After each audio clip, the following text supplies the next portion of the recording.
Hi friends, welcome back to Siri kitchen. ఈరోజు మన recipe ఆలు బఠానీ కర్రీ.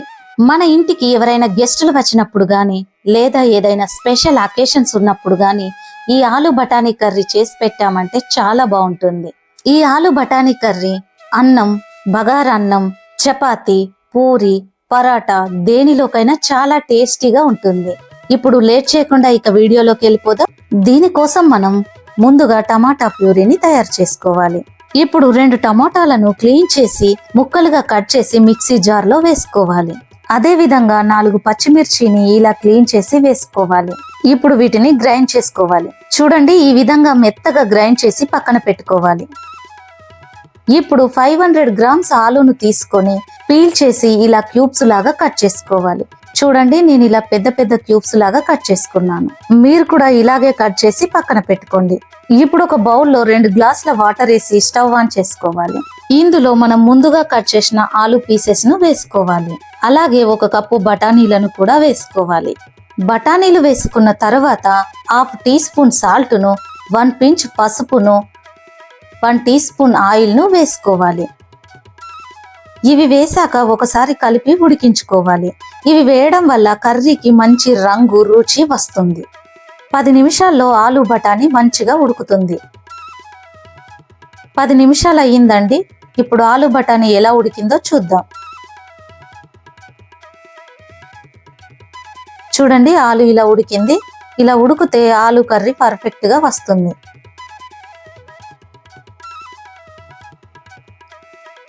ఇప్పుడు వీటిని వాటర్ నుండి తీసి ఒక బౌల్లో వేసి పక్కన పెట్టుకోండి. ఆలు కొంచెం చల్లారిన తర్వాత 6-7 పీసులను తీసుకొని ఒక బౌల్లో వేసి స్మాష్ చేసుకోవాలి. చూడండి, ఈ విధంగా మంచిగా స్మాష్ చేసుకోవాలి. ఆలు ఇలా స్మాష్ చేసి వేసుకోవడం వల్ల కర్రీ రుచిగా ఉండడమే కాకుండా థిక్ గ్రేవీలా కూడా వస్తుంది.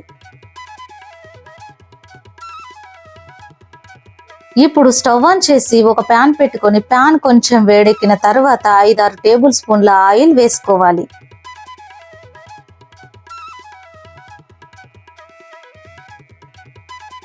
ఆయిల్ కొంచెం వేడెక్కిన తర్వాత 1 టీ స్పూన్ జీలకర్ర ఆవాలను వేసుకోవాలి. జీలకర్ర ఆవాలు కొంచెం వేగిన తర్వాత ఒక ఆనియన్ను ఇలా సన్నగా కట్ చేసి వేసుకోవాలి.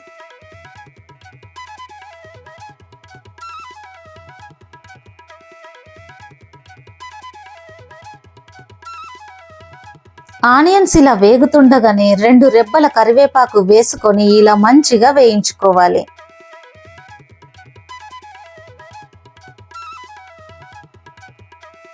చూడండి, ఆనియన్ ఇలా మంచిగా వేయించుకోవాలి. ఇలా వేగిన తర్వాత మాత్రమే 1 tablespoon ginger garlic paste వేసి స్టవ్ ను లో ఫ్లేమ్ లో పెట్టుకొని వేయించుకోవాలి.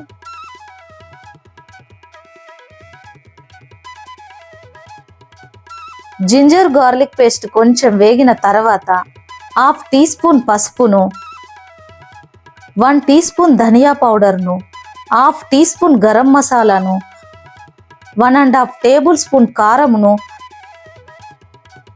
రుచికి సరిపడా సాల్ట్ను వేసి కలుపుకోవాలి. ఈ విధంగా అన్ని వేసుకున్న తర్వాత మనం ముందుగా తయారు చేసి పెట్టుకున్నాం కదా టమాటా ప్యూరీ, దాన్ని కూడా ఇందులో వేసి మంచిగా కలుపుకోవాలి.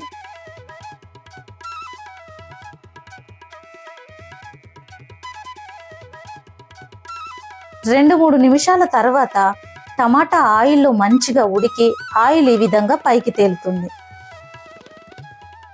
ఆయిల్ ఇలా పైకి వచ్చిన తర్వాత మనం ముందుగా ఉడికించి పెట్టుకున్నాం కదా ఆలు బఠానీ, దాన్ని ఇందులో వేసుకోవాలి.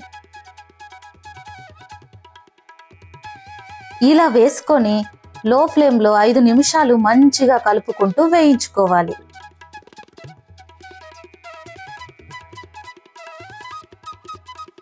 ఇలా వేగిన తర్వాత గ్రేవీ కోసం మనం 2 గ్లాసుల వాటర్ వేసుకోవాలి.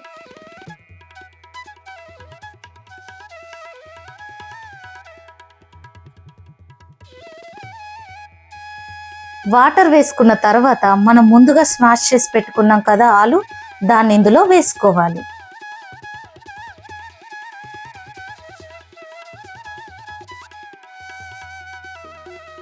వేసుకున్న తర్వాత మంచిగా కలుపుకొని క్యాప్ పెట్టుకొని చిక్కటి గ్రేవీ వచ్చే వరకు ఉడికించుకోవాలి.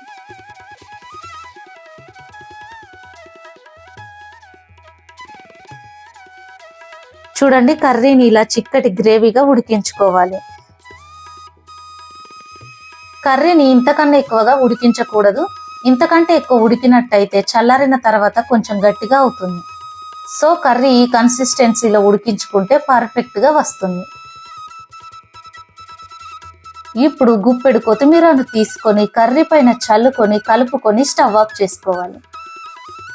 ఇంతే, రుచికరమైన ఆలు బఠానీ కర్రీ రెడీ అయిపోయింది. ఈ curry rice, bagara rice, chapati, puri, paratha దేనిలోకైనా చాలా బాగుంటుంది. మీరు కూడా ఈ కర్రీని ట్రై చేసి మీకు ఎలా కుదిరిందో నాకు కామెంట్ చేయండి.